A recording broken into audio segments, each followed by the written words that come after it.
నల్లా నరసింహులు తెలంగాణ రైతాంగ సాయుధ పోరాటంలో 3 సార్లు ఉరిశిక్ష పడ్డ యోధుడు.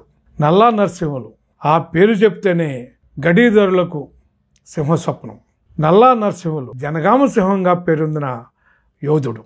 నల్లా నరసింహులు భువనగిరిలో జరిగిన 11 ఆంధ్ర మహాసభలో వాలంటీర్గా పనిచేసి అక్కడ నాయకులతో పరిచయాలు పెంచుకుని వాళ్ళ సమావేశాలుగా హాజరై ఎంతో పుస్తకాలు చదివి రాజకీయ చైతన్యం పెంచుకుని సంఘ నాయకుడిగా ఎదిగాడు. కడివెండి గ్రామ ఆంధ్ర మహాసభ దానికి ఆయన ప్రధాన కార్యదర్శిగా దావూద్ రెడ్డి అధ్యక్షుగా ఉన్నారు.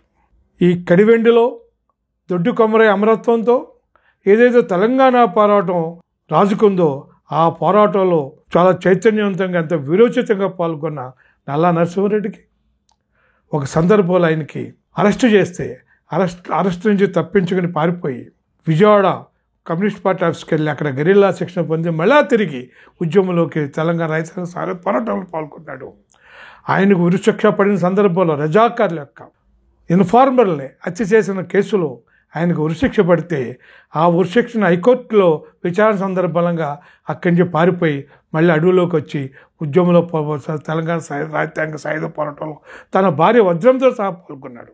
ఒక సందర్భంలో తను పారిపోయిన సందర్భంలో వజ్రమే తన భర్తని నరసింహుల్ని తప్పించిందని ఆమెను తీసుకెళ్లి అరెస్ట్ చేసి జైల్లో పరిస్థితులు గుర్చేశారు. భార్యాభర్త ఇద్దరు కూడా తెలంగాణ రైతాంగ పోరాటంలో విరోచితంగా పాల్గొన్నారు. ఆయనతో పాటు మరో కేసులో ఆయనతో పాటు రామానుజంకు మరియు కొంతమంది యువకులకి ఉరిశిక్ష విధిస్తే బాలురకు ఉరిశిక్ష విధించారని చెక్ రాజధాని ప్రేగ్లో జరిగిన యువజనోత్సవంలో 10,000 మంది ఈ ఉరిశిక్షకు వ్యతిరేకంగా ప్రదర్శన చేశారు. అంతేకాకుండా బ్రిటిష్ నుంచి డిఎన్ పింట్ నాయకత్వంలో న్యాయవాదుల బృందం వచ్చి ఢిల్లీలో సుప్రీంకోర్టులో ఈ నల్లా నరసింహులు బృందం మరియు ఇతరుల మీద చేసిన ఉరిశిక్షకు వ్యతిరేకంగా చాలా పటిష్టంగా వాదిస్తే చివరికి దాన్ని యావజ్జీవ శిక్షగా మార్చారు. యావజ్జీవ శిక్ష మార్చిన తర్వాత పోరాట విరమణ జరిగింది. అయిన తర్వాత 1955 వరకు ఆయన జైల్లోనే ఉన్నాడు. తర్వాత ఆయన్ని 7 సంవత్సరాల తర్వాత విడుదల చేశారు. అంటే పోరాట విరమణ తర్వాత కూడా ఆయన చాలా కాలం జైల్లో ఉండాల్సిన పరిస్థితి వచ్చింది.